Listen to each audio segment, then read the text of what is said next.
예, 여러분 반갑습니다. 어반입니다.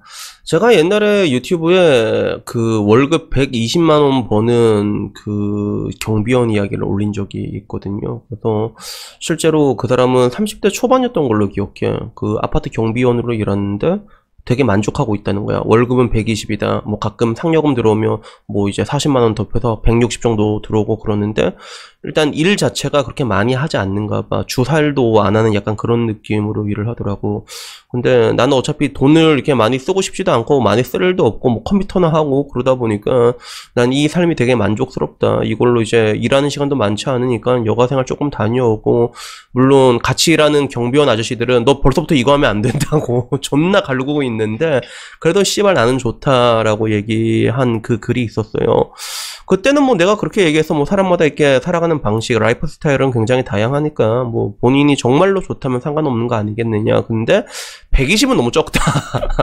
120은 조금 적다. 240까지만 이걸 땡기더라도 괜찮지 않을까. 야, 나 뭐 그런 생각을 했는데, 근데 이 글이 올라온 지 얼마 안 되고 지금 와서 보면 인터넷에 보면 이런 류의 글들이 되게 많아.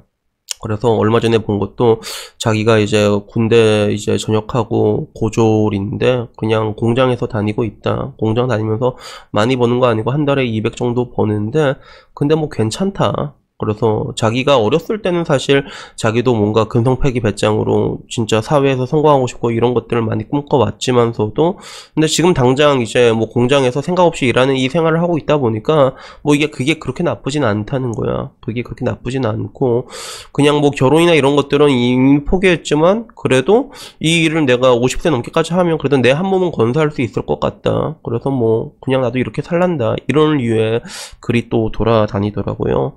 그래서 요새 보면 이런 게 약간 좀 유행처럼 좀 번져 나가는 것 같아요. 유행이라고 해야 되나 이게? 그래서 옛날과 달리 지금 와서는 사람들이 뭔가 하나 둘씩 내려놓는 그런 사람들을 좀 많이 볼 수 있는 것 같아.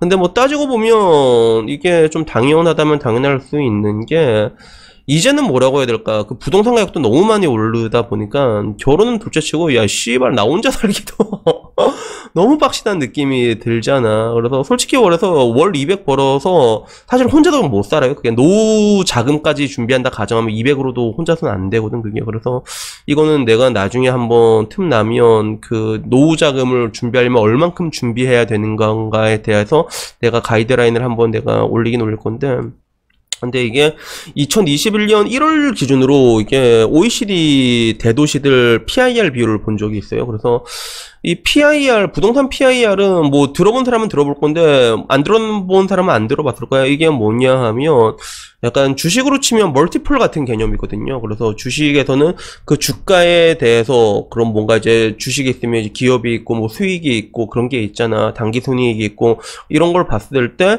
이게 저평가냐 고평가를 삼는 기준이 아까 말했던 이제 주가 수익 비율이라던가 아니면 주당 순자산 뭐 PER, PBR 이런 걸로 보게 되는데, 근데 부동산 같은 경우는 이게 PIR이라는 걸 좀 많이 보거든요. 물론 이 PIR이라는 지표가 완벽한 지표는 아니지만 그래도 그 소득 대비 몇 년을 모아야지 이거를 부동산을 하나 살 수 있냐라는 지표로 좀 많이 쓰이는 지표긴 해. 물론 정확하진 않아 이게. 근데 이 PIR로 봤을 때 대한민국 서울이 OECD 국가 중에서 1위가 나왔어요. 그래서 이게 2021년 1월 기준이었거든. 그 기준으로 그 진짜 땅값 비싸기로 유명한 뭐 프랑스 파리라던가 아니면 이제 영국 런던을 제끼고 한국 서울이 PIR이 24를 찍게 된 거야.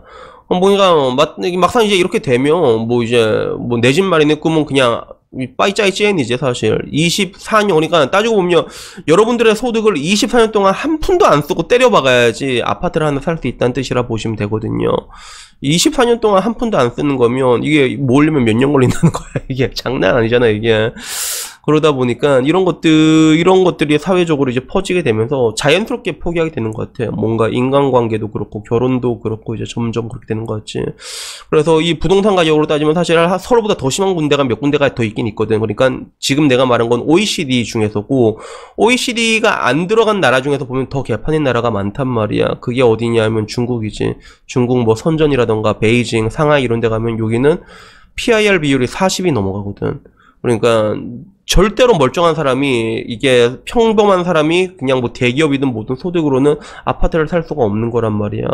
그래서 따지고 보면 지금 중국에서도 비슷한 게 유행이거든. 탕핑족이라고 해서, 뭐 탕핑 뜻이 당당하게 드러눕다 약간 이런 뜻인데, 애들이, 젊은 친구들이 이제 노동을 거부하는 거야. 야, 어차피 너 백날 노동해봤자 아파트 하나 못 사니까 그럴 바야 그냥 나중에 골병 들지 말고 적당히 벌어서 그냥 들어눕고 살아라, 약간 이런 느낌이지. 그래서 그 탕핑이 정이다 이러면서 지금 중국의 웨이브에 엄청 퍼지고 있다고 하는데, 거기에 보면 그런 거야. 어차피 자본가의 노예로 살 바야 그냥 적당히 벌고 그냥 들어눕고 편하게 살아라, 이런 식으로 해서 막 진짜 한 달 10만원으로 사는 법 이런 거 있잖아. 이런 게 웨이브에선 퍼지고 있다고 하더라고. 그래서 지금 중국 당국에서는 이것 때문에 엄청 골머리를 썩고 있다고 하거든. 근데 따지고 보면 이제 이런 걸 보면 그런 것 같아. 그 뭐라고 해야 되나, 자본소득이 늘어난 속도가 너무 빨라지다 보니까 이런 이제 근로소득이란 게 아무런 의미가 없는, 따져보면 대한민국에서도 사람들이 전부 다 그것 때문에 다 비트코인에 빠지고 그렇게 되고 있는 거 아니야. 무력감이란 게 전파가 돼버리니까. 그래서 그런 것들이 지금 중국에서도 전염이 되고 있는 것들이죠. 그래서 어떻게 보면 전부 다 비슷한 거지. 지금 와서 보면 옛날에 일본의 그 사투리 세대들 있잖아. 사투리 세대들은 그냥 뭐 일도 안 하고 그냥 자기 취미활동 조금이랑 그냥 프리터나 하면서 알바나 하면서 살자라고 얘기한 거랑, 그리고 대한민국 사람들이 3포, 5포 이래가지고 이게 헬조선에서 결혼하는 건 안 된다, 자식들에게 이 지옥을 물려줄 수 없다 말하는 거랑, 그리고 마찬가지로 탕핑족이 말하는 거 전부 다 똑같은 맥락이거든. 그래서 이런 것들을 보면 난 정부의 그런 역할이 좀 중요하다 생각해요. 그래서 진짜 뭐 시장 만능주의를 주장하는 사람들은 나는 시장이 절대로 만능이라고 생각하지 않거든. 시장에 맡겨두게 되면 그것들은 탐욕대로 흘러가게 돼 있단 말이야. 그래서 이런 것들을 정부나 이런 데서 어느 정도 수준 내에선 컨트롤 해주는 게 맞다고 생각해. 그래서 대표적으로 부동산도 그렇잖아. 부동산 같은 경우는 사실 대한민국이 좀 컨트롤하기 되게 쉬운 편이거든. 되게 컨트롤하기 쉽단 말이야.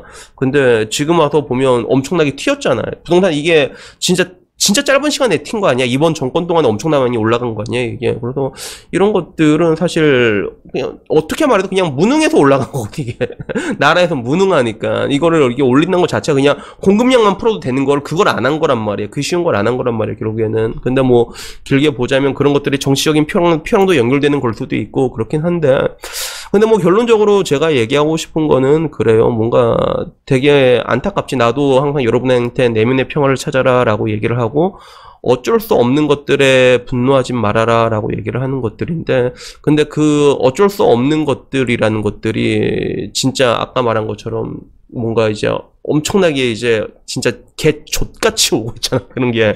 그러면서 우리가 내려놓기 싫어도 자동적으로 내려놓을 수밖에 없는 그런 상황들이 지금 오게 되다 보니까 이런 것들은 보면 뭔가 좀 많이 안타깝다는 생각이 들게 되는 것 같아요. 그래서 여튼간에 뭐 오늘은요 조금 암담한 이야기를 해봤고요. 그래서 내가 옛날에는 항상 그랬잖아. 그럼에도 불구하고 희망을 얘기해야 된다라고 얘기를 했는데, 근데 이제는 뭔가 희망을 얘기하고 내가 더 잘 된다기보다는 우리가 뭔가를 내려놓는 게 더 가장 빠르고 확실한 그런 뭔가 하나의 방법이 되어가고 있는 것들이 아닌가 하는 그런 생각이 들어가지고 뭔가 조금 더 답답하고 그런 것 같습니다.